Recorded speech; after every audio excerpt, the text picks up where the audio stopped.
Good evening, student. ৰাসায়নিক বিক্ৰিয়া আৰু সমীকৰণৰ চেপ্টাৰটোৰ বাবে আমাৰ মূলৰ নাম, সংকেত, পাৰমাণৱিক সংখ্যা আৰু যোজ্যতা এইবোৰ ক্লাছ 9তে শিকোৱা হয়। এইটো আকৌ ৰিপিট মই আকৌ এবাৰ তোমালোকক দেখুৱাই আছোঁ। পাৰমাণৱিক সংখ্যা আমি ইউজুৱেলি চিৰিয়েল ৱাইজ তেনেকৈ 1 2 3 4 5 এনেকৈ পাৰমাণৱিক সংখ্যাবোৰ লিখি লোৱা হৈছে। সেই হিচাপত তোমালোকে মুখস্থ কৰি ল'বা। Hydrogen, helium, lithium, beryllium, boron, carbon, nitrogen, oxygen, fluorine, neon, sodium, magnesium, aluminium.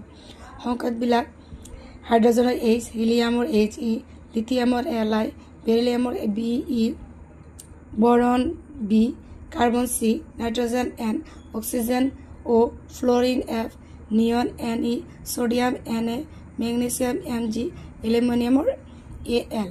যোজ্যতাবোৰ হৈছে 1 0 1 2 3 2,4 3 2 1 0 1 2 3।